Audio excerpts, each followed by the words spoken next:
All right, everyone. So I am here with our area officer coordinator, Sara Toal, and we're going to spend just a few minutes showing you where to find information for the area officer selection, which will start up in September. We're going to go over some important dates with you and give you some pointers on some things that you may want to start studying prior to the committee. So, Sara, I will start clicking through and you can talk the candidates and the committee through as we go.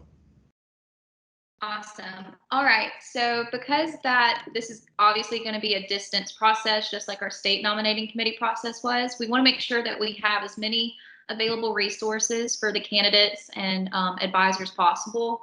So the first thing is going to be our training page that you can find at our Louisiana FFA website. The first thing you're going to do is click on to association. Scroll down to student leadership, just like Mr. LeJeune is doing. Go ahead and click on area officers. And these are our current area officers. And then at the bottom of the page, you can find the area officer candidate training resources. And here is a list of resources and training materials that are going to be available to everyone. Going into the process, you're going to be observed on your FFA, agricultural education knowledge, things that are currently going on in our state and in the agricultural industry. So these are some really good resources for you as area officer candidates to be able to use and have access to. Obviously, don't limit yourself to just these that are listed. Branch out, do your own research. But yeah, this is the same page that was made available for our state nominating committee process, and I think it worked out pretty well. So definitely check these out. And Sara, we've also put an example campaign speech. This was the one that Caleb had prepared for the state officer election. Remember, everyone needs to have a 60-second campaign speech and a 30-second runoff speech, and we'll go over some details of that here in this document.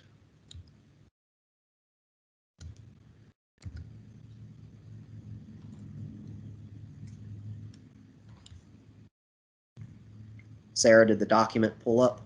Yes. Okay, so here is a tentative schedule of what we're going to be putting on for our process this year. So Saturday, September 5th, the campaign videos and headshots that are required of all candidates are going to be due to the state office.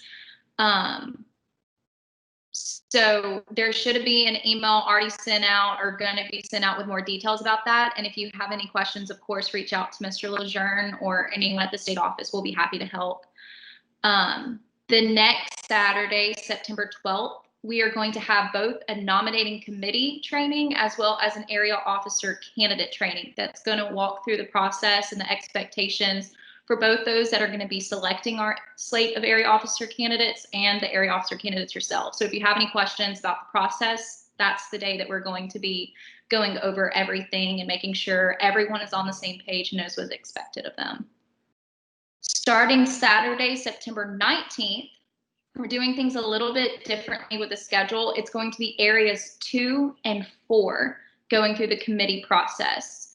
So areas 2 and 4 are going to go through the entire process, do nominations the following Sunday, nominations off the floor, and then Monday and Tuesday following that are going to be runoffs, elections, and announcing the area 2 and area 4 officer team.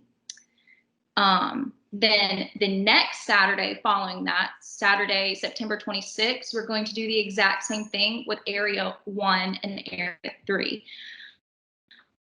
The reason we had to split this up is, again, because we have limited amount of people and resources right now. And we want to make sure, even though that this is a distanced and different type of process, that we still do it to the best and fairest possible way in our capability. Mr. LeJeune, do you have anything to add to the schedule? And to clarify, I just noticed that there's an error here. This should be areas 1 and 3, so it matches. We just didn't copy it correctly. To clarify, each area will have its own nominating committee. So when we say areas 1 and 3, we're going to have all those candidates together, but they're each going to have their own committee doing the selection. So candidates from area 1 are not going to be interviewed by a committee from area 3 or vice versa. Each area will still have their own committee going on. We also will be doing elections for area advisors. Those candidates are not going to go through nominating committee, but they do need to be nominated on their respective nomination times. So make sure your advisors know if they plan on running for area advisor, they need to be prepared on that Sunday to be nominated along with their area. Alrighty, next we have a quick rundown of the rounds that are going to be expected for the candidates. Again, you can tell that this is a shortened and revised version of what we have had in the past because of the time restraint, as well as us having to not be in person. So we're going to work with what we have, and we think that this process that we have come up with is going to create a fair and reasonable way of slating our candidates. So the first round, actually these two first rounds are going to be completed prior to the process. And we'll definitely go into higher detail about that during the training. But we have the candidate essay. Every candidate is going to be sent a prompt, something about dealing with their time if elected as area officer, something that's going to prompt a response about why they want to serve or how they're going to serve. Areas 2 and 4 are going to have a different prompt than areas 1 and 3 to ensure that everyone has the same amount of time from giving the prompt to having to turn it in. This essay is going to be anonymously judged and scored by the committee prior to the process starting. The next round that, again, is going to be done before the process begins is the area program plan, which you're going to have a template or a prompt sent to you by state staff, and it's going to be an opportunity for you to show your creativity and your ideas on how to initiate a program inside your individual area. And again, these are going to be anonymously scored and judged by our committee. Okay, the two rounds that are actually going to happen via web conference with the nominating committee itself are, first, we're going to have a personal panel round where you will be led into joined into a meeting room via, I think, Zoom or Microsoft Teams, whatever we use. And you're going to have 5 minutes to answer 3 personal introductory questions from the committee. Whenever you finish, whenever time gets called, whatever that is, you will be moved out and the committee will score. And then our last round that is going to happen in front of the committee is your advocacy panel round. This is going to be more of your opportunity to showcase your knowledge of all things FFA, Ag Ed, and agriculture. So again, you're going to have 5 minutes to answer 3 questions, but it's going to challenge your knowledge and understanding of those three topics: FFA, Ag Ed, and agriculture. Again, whenever you finish, your time is called, you'll be moved out, and the committee will write down or log in their responses. Okay, so here is just some notes and things to keep in mind. All candidates and all committee members are absolutely required to participate on the training that we have September 12th. Both candidates and committee members, we're going to practice how to work Zoom to make sure that during the time of the process, no technological issues or questions arise so that this process can go as painlessly and as smoothly as possible. Deadlines on campaign videos, headshots, essays, and area program plans, everything that's due before the process are final. That's going to be, we have to have those in at the same time to ensure fairness.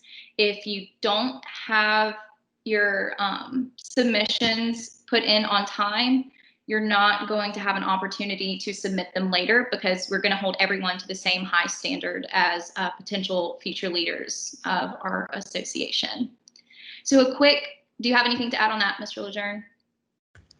Nope, that's good, Sarah. We will make sure that those deadlines are conveyed. We'll make sure you have plenty of of examples, but make sure that you meet those deadlines, because we won't be able to give you an opportunity, not just for fairness, but for time's sake, to make sure the committee has time to grade them, and so that our staff has time to process the videos, the headshots, and other things that are going to have to go up on the website. All right, a quick overview of what we're talking about whenever we say campaign videos and headshots. So if you're familiar with the normal election process of area and state officers, we, after the nominating committee reveals their report, we have an opportunity for those not selected as committee's choice to run off the floor. And that is usually actually always followed by speeches that are given in front of the voting delegates. Obviously, since we are all going to be socially distanced, that's not going to be possible. So we're asking every candidate to go ahead and submit their campaign videos ahead of time. Even if you don't plan on running off the floor if you don't get selected, we still have to have a campaign video from you in case you are nominating committee's choice and the situation arises where you're going to have to submit a video. We're going to have it from every single candidate.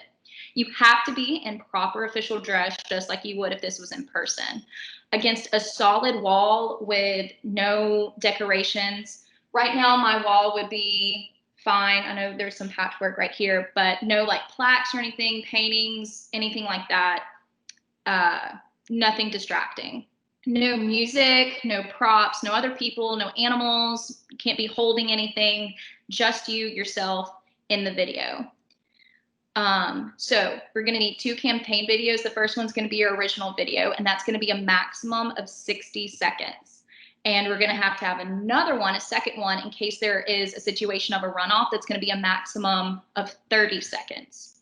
Another thing to please keep in mind is don't mention an office in your video like you usually would, because you would know what office you would be running for, running as, because this, again, is going to be for the process. So don't say vote for me, Area 2 treasurer, when that might not be the office you're given. And don't mention another candidate's name, not that anybody would. Do you have anything on that, Mr. LeJeune? Please make sure that you film them holding the camera horizontally. That gives us the best quality picture.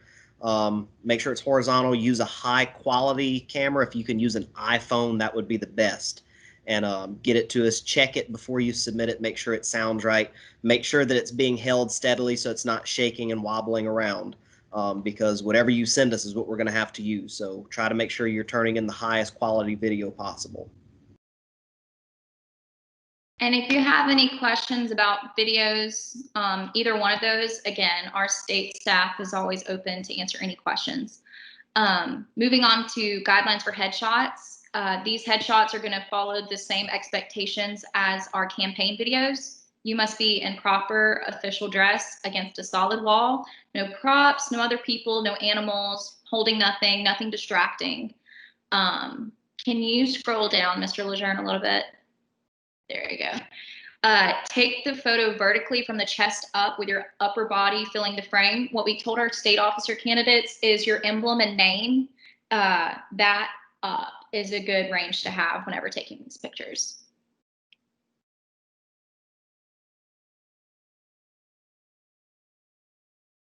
Anything else, Mr. LeJeune? I think that's it, Sarah. Okay. We're really excited to be able to go through this process. We know that this isn't ideal circumstances, but we look forward to getting to know all of our candidates and working with our committee. It's going to be a challenging year, but also a really important, monumental year as well. So I look forward to getting to know all of you, and we're here to help. That's all I have. If y'all have any questions, feel free to email or call us, and we'll be happy to answer it. Thank y'all.